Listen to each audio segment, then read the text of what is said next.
And good morning and welcome to the April edition of Cattle Trails Showcase. I'm Ron Wilson, Poet Laureate. Glad to be your host. The purpose of the Cattle Trails Showcase is to continually highlight the communities, historical elements, museums, and other attractions along the great cattle trails, namely the Chisholm and the Western Trail. And we look forward to partnering with the Goodnight Loving Trail and Shawnee Trail as well. The showcase is brought to you by the International Chisholm Trail Association, of which Dennis Katzenmeyer is president. Michael Grauer is vice president, Nancy Lawrence is secretary, and Mary Lou Rivers is treasurer. And Lonnie Steben is our showcase chair. We have a quick announcement before we get into our scheduled program today about a really cool event coming up in just a few weeks in Caldwell. So Jill, would you please tell us about that? Yes, I'm going to try to share my screen with you, if you can see that. Yes. So this happens to be the 30th year of our fest. We are celebrating with a new music fest during the fest. So it's all things arts and humanities and music, and we're going to launch a music fest during the festival. So it's an outdoor event on the Chisholm Street side of our main street. We have a murder mystery event. We have a cattle drive coming down Main Street. It's our first time to attempt this, of just coming 5 miles in from Oklahoma. Sam Wiley, some of you know him, he's going to be heading that up. So in events with the music, we have a fiddle, Kansas territorial fiddle player from Humanities, Kansas. And we are also celebrating the fiddle through our Hometown Boys story with Byron Berline, who is a famous fiddle player in his own right with quite a legacy, and we are bringing that story to the upstairs downtown event center so we can launch our music fest with that. So we have the gunfight on Main Street. We have lots of a new Border Queen Museum exhibit with Kenny Williams, the 101 Cowboy and Hollywood Cowboy. So he had quite a legacy out in Hollywood with some trick writing in the movie. So we have an exhibit there in our museum. And a Friday night pub fest heading into the festival, and then the all-day festival in the back. So it's May the 4th this year. It happens to be the 150th year of the Kentucky Derby. So we've got the Scouts doing a Pinewood Derby. Got a lot of hats. We have a hat bar now, and we're pretty excited to kick off our 30th year with a new rhythm with that, which with this outdoor music fest. So May the 4th be with you. I'm hearing it's also Star Wars Day, so we're bringing it all together. Outstanding, Jill. Thank you. We're excited. Mark your calendars for May 3rd and 4th in Caldwell. What a tremendous run of events. And I might say, Derek Doty, the Humanities Kansas speaker, is an amazingly talented and knowledgeable performer. And so you won't want to miss that. While you're looking at your calendars, look ahead to November 1st and 2nd, Dodge City, Kansas will be the Western Cattle Trail Association, as well as the International Chisholm Trail Association, and a lot of exciting things planned for Dodge City. So mark your calendars for that. And speaking of Dodge City, our presenter today is Keith Wondra. Keith is a curator at the Boot Hill Museum. Keith is a native Kansan, had experience at Old Cowtown in Wichita. Now is curator at the Boot Hill Museum. Is very active with the Western Cattle Trail Association. And so we welcome Keith to tell us about the Dodge City Cowboy Band. And Keith is getting his screen set up here, and it looks like we'll be able to view that. It's coming. Microsoft, come on. The Dodge City Cowboy Band is something, I'd heard of for a long time, but really didn't know anything about. So I'm excited to learn more about the Dodge City Cowboy Band, and the fact that there's currently operating a Dodge City Cowboy Band is pretty amazing. Seeing the slide deck, and there we go. Thank you, Keith. It worked.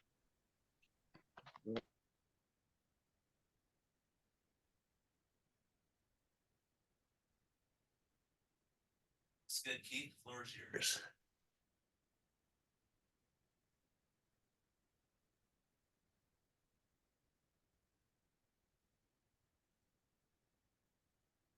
Lost your image. I can see your presence on the screen.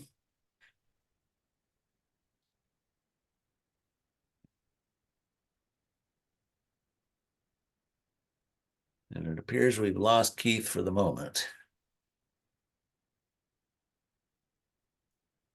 As we await Keith getting back on, I might say, oh, there's Keith.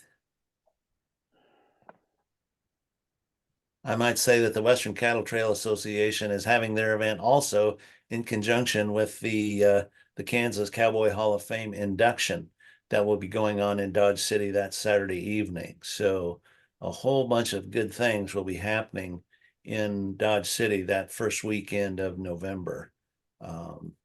So again, mark your calendars for that. There's that PowerPoint. Worked before, Ron. It sure did.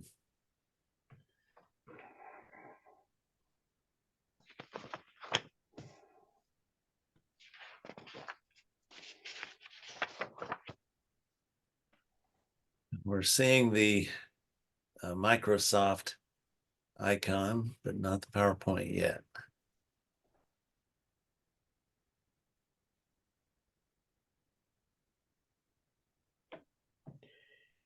Weird, it went to there.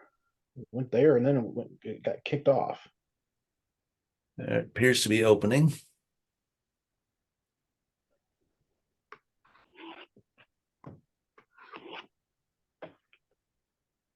There we are. Now can we get that first screen?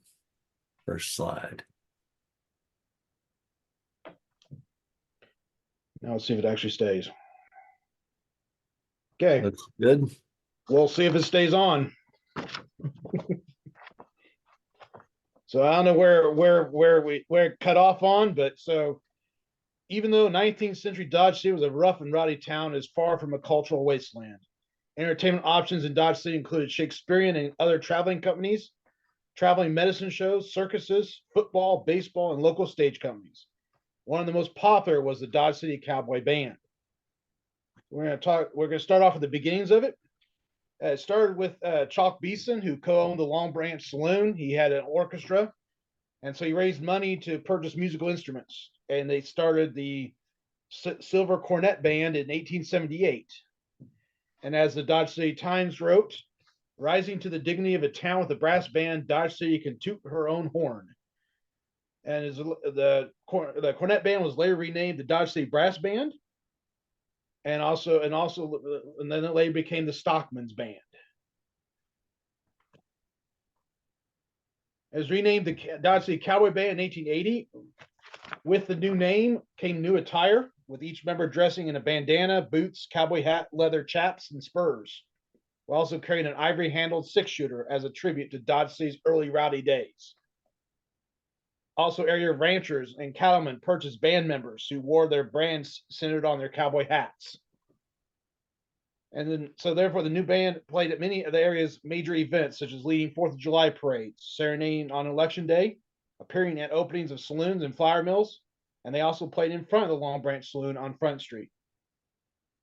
The fascination of real cowboys skillfully playing music allowed the band to play for audiences in Chicago, Kansas City, St. Louis, and other eastern destinations. So we have quite a few pictures in the archives at the museum of the Cowboy Band. So I pulled a few of them. This is the Cowboy Band in 1886. Notice the chaps. Chalkley Beeson is the guy leaning on the bottom row, third from the right. He's the one that's leaning on the drum on the right.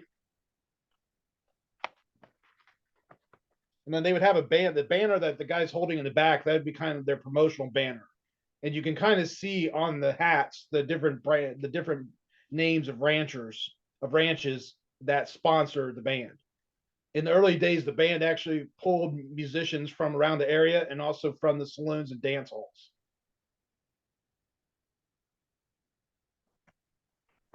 This is the picture of the Cowboy Band in Kansas City's Exposition Park in 1886. Exposition Park was near where the Kansas City Expo Center is now.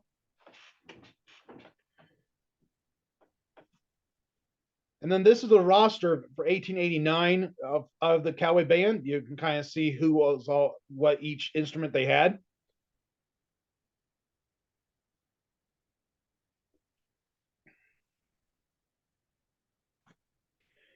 And this picture was actually taken by Brumfield and Cobb, which was from what I could see, is it was an early Dodge City photographer.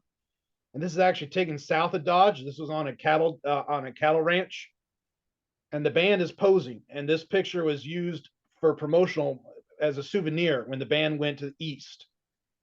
And this came into handy when they went to in 1889. They were picked to be to participate in President Benjamin Harrison's inauguration. And before that, they went to Leadville, Colorado, and played in the Tabor Opera House. And then they while playing there, they played a variety of selections, including marches and overtures. The next day, the Cowboy Band and the Cowboy Club of Denver boarded a Rock Island special train. The train contained a baggage car, 2 Pullman sleepers, 2 tourist sleepers, and 2 chair cars pulled by 2 engines. So it was a big contention going to Washington. They marched in the inaugural parade down Pennsylvania Avenue, and they had tour participants following them when they were marching down in the parade. After the parade, the band gave a concert in the Harris Theater, about 2,000 people. And then the next day, on March 6th, they gave a concert in Pittsburgh, Pennsylvania, to a full crowd at the Grand Central Rink. And then they got right on Dodge City on March 9th, 1889. This was probably the most important event the Cowboy Band ever played in. And this is a quote from the Dodge City Democrat, January 12th, 1889. So they just found out that they were going to be heading off to the inaugural ceremonies. So that's the reason that they went and had that picture out in the ranch taken. I will leave that up for a little bit so people can read it.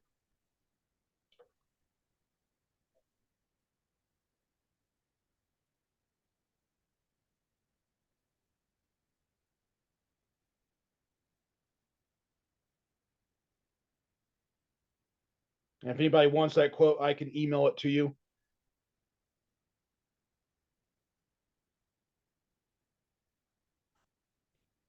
And due to the Cowboy Band becoming too big for local organizers to manage, it was sold as disbanded in 1890. Its equipment, musical instruments, and uniforms was sold to a group headed by Jack Sinclair. The group then moved the Cowboy Band to Silverton, Colorado. It still went by several names, and most of those names retained the words Cowboy Band. And some of them still retain the words Dodge City Cowboy Band. And then it was moved to Pueblo, Colorado in 1905. And the version of this continued until 1929 when Sinclair passed away. Here's a picture of the Cowboy Band the Cowboy Band in Silverton, Colorado. About 1890s view. So notice how they're still using the banner of the Dodge City Cowboy Band on it.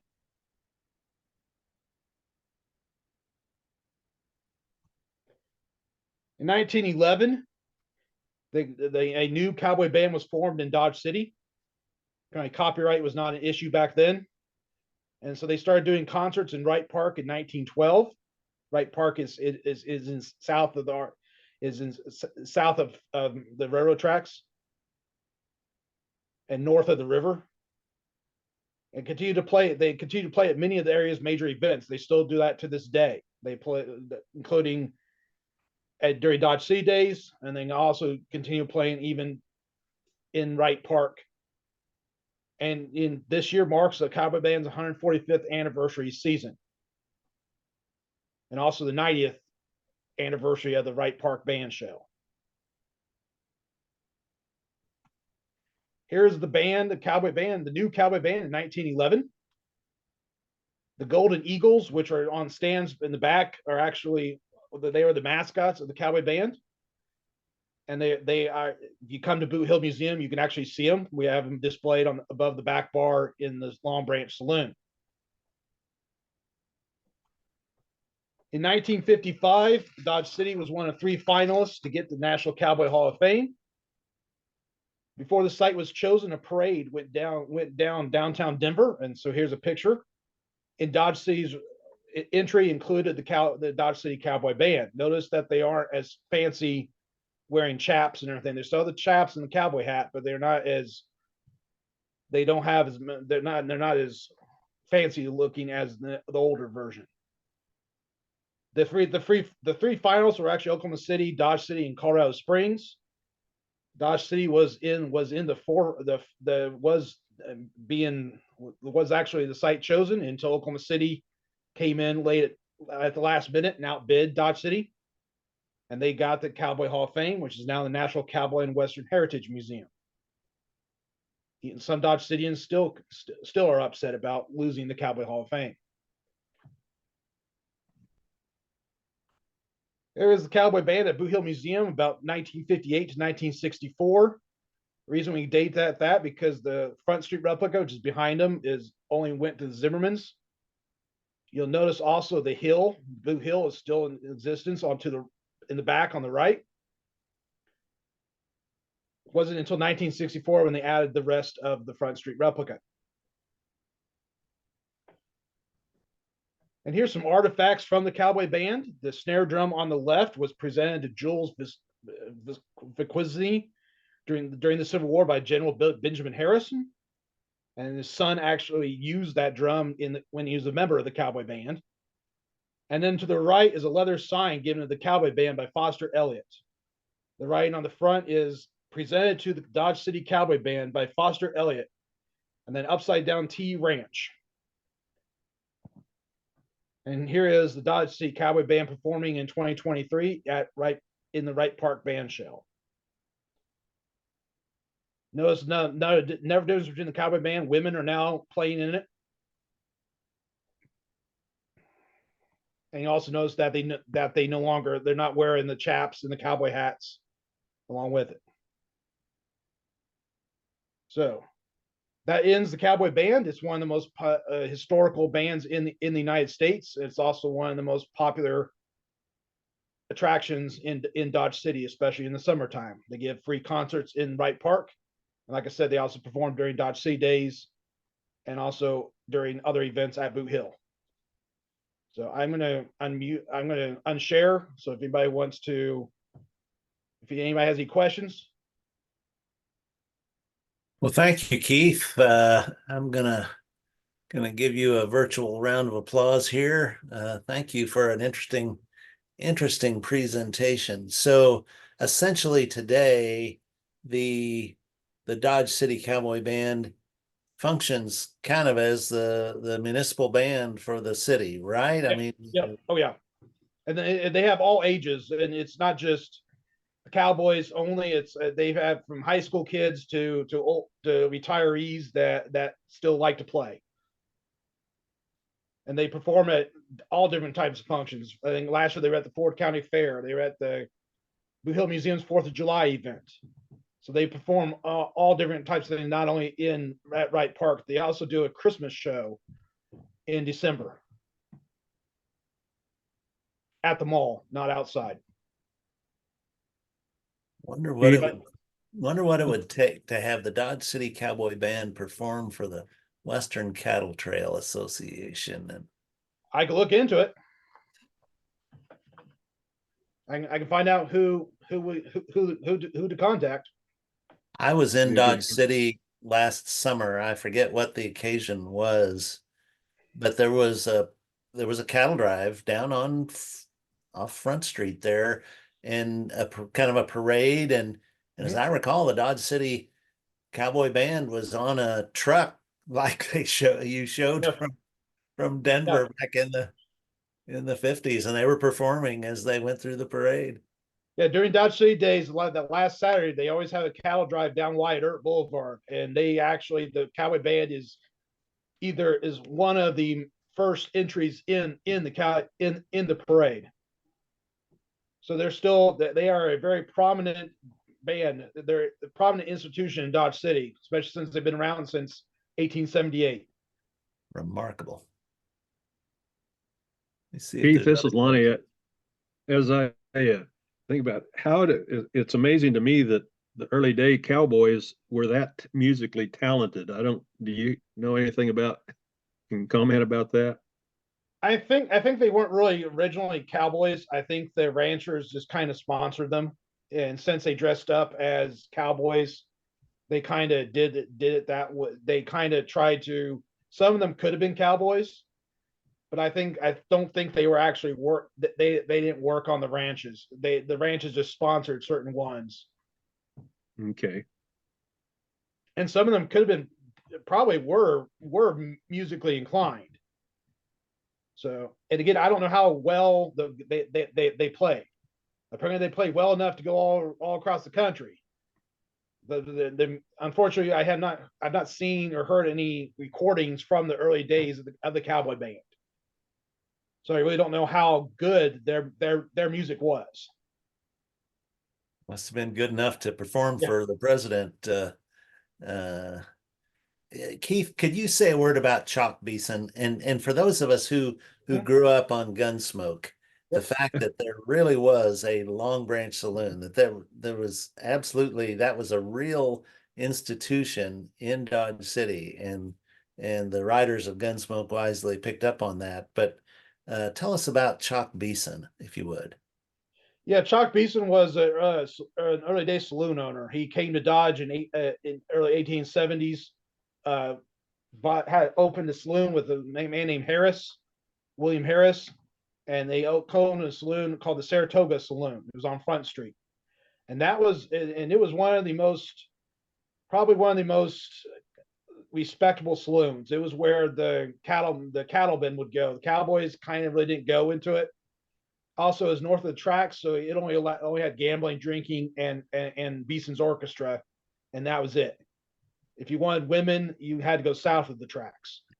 So the Saratoga and the Long Branch were two of the biggest the most fanciest saloons that they have. And if anybody comes to the museum, we do have a static exhibit on the Saratoga Saloon. So it kind of gives you an idea. Beeson only had the Saratoga for about 2 years, and then him and Harris went and bought the Long Branch, which opened in 1876. It's from what I've seen, one of 3 Long Branch saloons in Kansas. So it wasn't original. It's named after a town, Long Branch, New Jersey. Is what they named it after. And it lasted until 1885. It was a wood structure. 1885, big fire came down and destroyed and burned down all of Front Street. And then they rebuilt in brick. The Long Branch kind of stayed until my guess, until the mid 1920s, when Prohibition came into existence, kind of shut down all the saloons. And then all the brick buildings were torn down in 1969, 1970 to make room to widen Wyatt Earp Boulevard. Because the highway, if anybody's traveled way back then, the highway kind of did a lot of turns. So the state wanted it a wide and straight highway. And the railroad tracks Santa Fe wasn't going to move their railroad tracks. So the buildings were torn down. They're now, if you go down to Dodge, where those buildings were setting was where basically it was parking lots and Wyatt Earp Boulevard. So they widened Wyatt Earp and tore down all those buildings in 1970. And basically, we do have a few remnants of them. But yeah, that's the history of the Long Branch. It was kind of, the Cowboys did come a little bit up to the Long Branch, but it was mainly just used by stockmen and cattlemen because it was fancy. It charged a higher price for liquor. And the Cowboys didn't really want to spend all their money, so they'd probably go to the lesser known saloons. And like I said, if they wanted to dance, they'd have to go south of the tracks. And south of the tracks, they didn't really control the no gun law. And so when did the Dodge City replica Front Street really get done. And then was it what, 4 or 5 years ago that the huge expansion of the visitor center came about?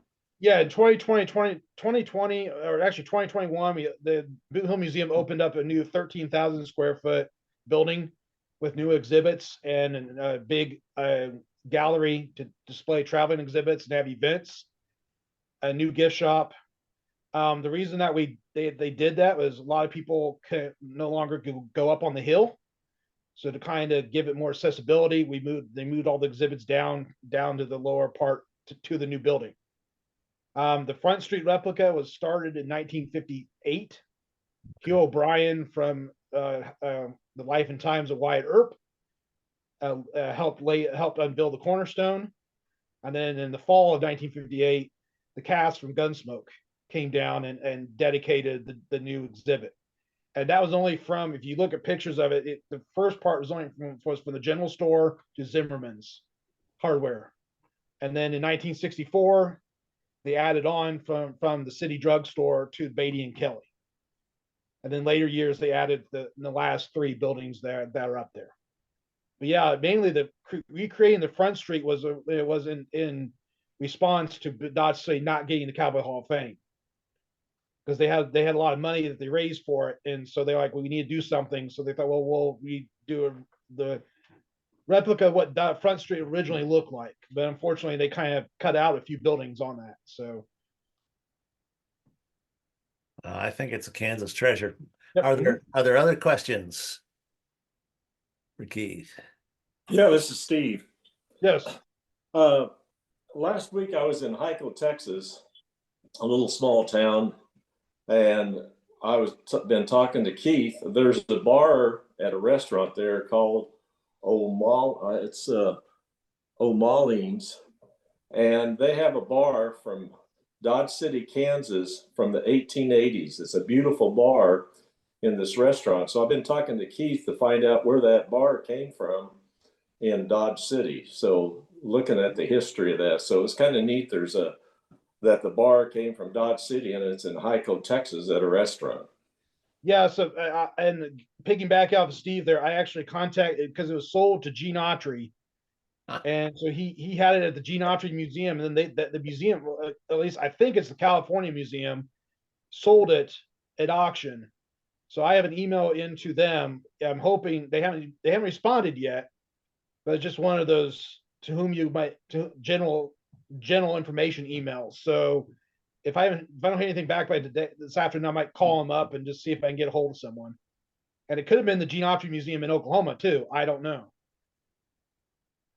But my guess, if it was Gene Autry's personal collection that was in, is probably it would been out in California. There are 2 Gene Autry museums.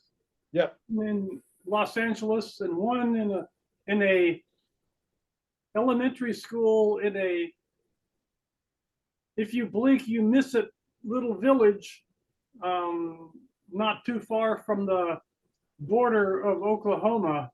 I've been to both of them. I performed a couple of times at the Gene Autry in Los Angeles, the California chapter of the International Western Music Association, on the 3rd Sunday of every other month, has a round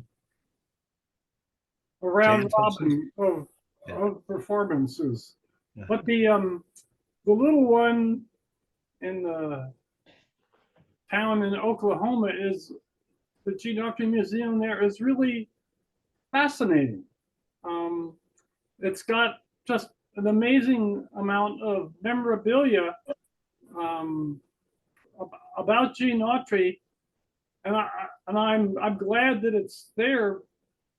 But you have to go to the Gene Autry Museum in Los Angeles and the one in Oklahoma in order to get a complete sense of Gene.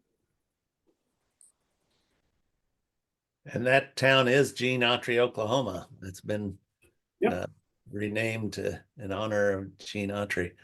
Steve, that's fascinating history and a connection with a Kansas saloon in a Dodge City saloon bar in Texas.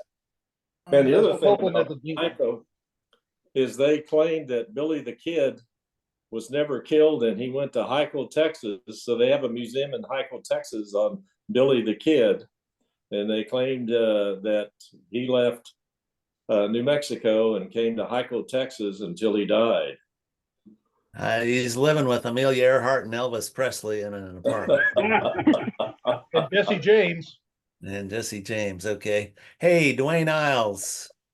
In the question about cowboys being talented in music, it's not cowboys, but I was just doing some research on my area up in northeast Kansas, and I found a newspaper article talking about how around Marysville, Kansas area, Alcove Spring, Independence Crossing on the Oregon Trail, that dances were not uncommon in the late 1800s.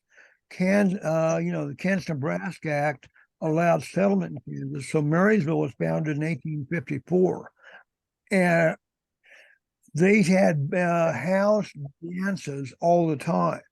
According to this article, they'd move the furniture out of the house and they'd use the main living room then for their dance floor. And there's always fiddlers and somebody could play. One of the stories in the article talks about how a guy came into the area wanting to know where he could settle.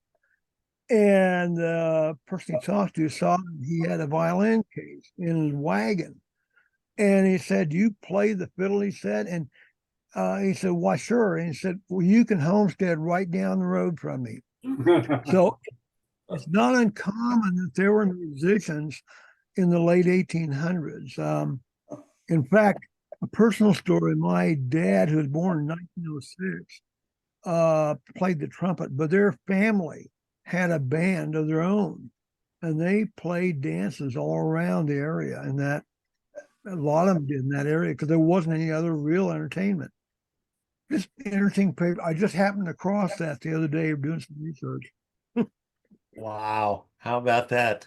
We learned that too when we were researching for Byron Berline, because he grew up on a farm just south of the border, but he learned it from his dad, who hosted a lot of jam sessions that they all brought their fiddles and they were all playing. They were all super talented from wherever they came from, but it was a passed on legacy. So I was so curious. They played a lot of bands in the area too, or a lot of dances.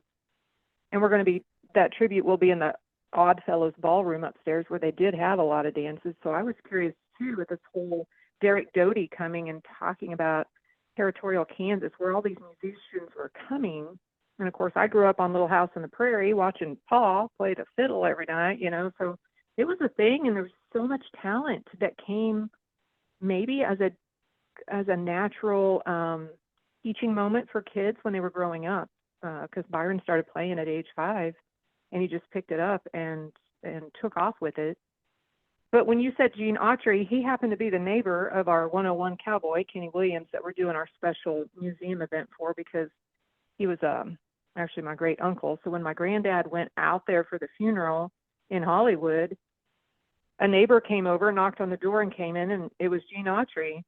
And he just said, he wanted to come over and pay his respects. And because when Kenny was injured on some of his trick riding, he just started training the horses for the movies as well. So I just thought that was fascinating when you said there's a town in Oklahoma called Gene Autry. I'm going to go check it out. You definitely want to check it out. And as I guess it was Tom said, it's a former elementary school that's been converted, and each classroom has a whole set of memorabilia about different movies, and it's a little treasure, I think. Maybe as someone said, maybe there wasn't other forms of entertainment, but also there weren't necessarily outlets. I mean, it's not like there was a school band. I mean, I have heard that one of the fictions of Hollywood is this portrayal of the cowboy strumming his guitar. The most likely musical instrument on a cattle drive was a harmonica, because it could fit in the pocket of your vest and could be easily played and transported. A lot of the the beginning of the Cowboy Band in Dodge City, a lot of those were basically musicians that performed in the theaters and the dance halls. And so they weren't really in churches. So they weren't really technically cowboys. They just dressed up as them and then went and performed. And so all the ranches decided that'd be a good sponsorship. So then they started sponsoring the certain musicians, and then they'd have their brand on that top, on the brim, on the front of the hats for whatever musician they sponsored.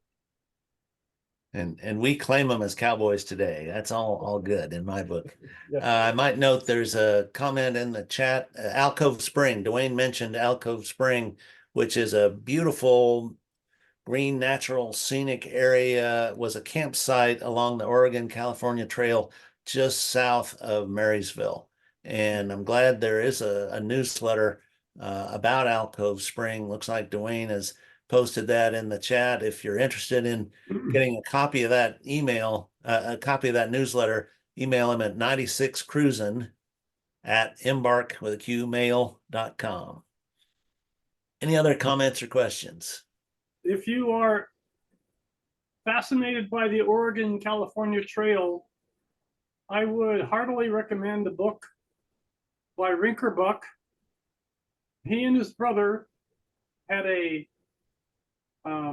wagon built to specifications, and they bought 3 mules, and they started just east of Kansas City, and they followed the route of the Oregon Trail all the way to Oregon in this mule-drawn wagon, and it is a absolutely fascinating read. And that's a contemporary effort. I mean, this was a modern day effort to follow the old route of the trail in a mule-drawn wagon. Rinker, I met Rinker when he was out in our area in Kansas at Alcove Spring. Alcove Spring, for those who don't know, it in northeast Kansas, just south of Marysville. It was a major river crossing on the Big Blue River. The first member of the Donner Party to die, James Reed's mother-in-law, Sarah Keyes, died there, and she's buried right there at the park.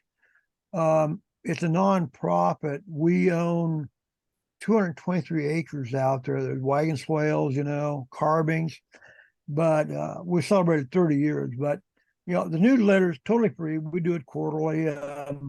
It's all a nonprofit organization, but we try to come up with some little anecdotal history. But you read the journals, a lot of the trains about having little dances or hoedowns. Might be a fiddler along with every wagon group. The journals are really fascinating reading, but Rinker does a good job. Yeah, good story. Very good. Thanks, Ron, everyone. Go ahead. This is Lonnie again. I got a comment for Keith and a question. First of all, I'm really disillusioned that Miss Kitty wasn't actually the owner of the Long Branch Saloon. So I'm going to have to reprogram my brain on that one. But one of the things, when I was raised not too far from Dodge City, about 50 miles, Keith, there was a wax museum that was really interesting. Is that still open, or is it still available? Yeah, that's actually across the street. It's on 5th Street, which is the road it's the western boundary of the museum. And they partnered with the Kansas School Teachers Hall of Fame, and so you kind of get both of the aspects in there. And I think they're only open during the spring and summer. I think during the highlight of the tourism season. But yeah, it's open. I think every either 6 days a week or 5 days a week. Keith, when I drove almost the complete Santa Fe Trail, I went through Dodge City, and I wonder if the Dodge City Days recognizes it's that the Santa Fe Trail is a component of the Dodge City Days. I know that we do a lot with the Western Cattle Trail because their group does a lot with that. I don't know if the chapter of the Santa Fe Trail Association does. I could look into it and see. But last new, they're not really they don't really do, we don't do it just a Santa Fe Trail only thing. I believe they may have a speaker come in. I know last year we during Dodge City Days, they rededicated the Cassius Monument out west. Because of the highway construction, they had to move it. And so that they rededicated that, with the Cassius was basically a party in 18 teens left to go to Santa Fe from around Kansas City, but they left not in September. So that by the time they got to Dodge, they got stuck in a big winter storm. So they buried all their goods below the earth and then marked it, and then came back in springtime and reclaimed their goods. And so that became a really highlight of it was a kind of a marker on the Santa Fe Trail, where kind of a monument, kind of a stop and kind of show you're going the right way. I know that they've done it. I mean, I think afterwards, I think they had Leo Oliva speak. But yeah, I don't know if they're having anything planned for this year. I know the Western Cattle Trail Association is doing a thing either on Wednesday, either that or the last Saturday of Dodge City Days. But again, I don't know the schedule yet for that. And I do believe that the Santa Fe Trail chapter has already been a sponsor, a supporter of the plans for the Western Cattle Trail event in November. So yes, good point, Tom, and good partnership there. Folks, thanks for joining us on Cattle Trails Showcase. Be watching for an announcement about May. We have some upcoming exciting programs coming in later summer as well. But for now, I'm going to close our program by saying this is Ron Wilson, Poet Laureate, saying thanks for taking time to join us in this place, and come on back next month for our Cattle Trails Showcase. Happy trails, everyone. Thank you, Keith and Jill. Thank you very much. Happy trails to y'all. Yeah, See you next time. Thanks, Jill.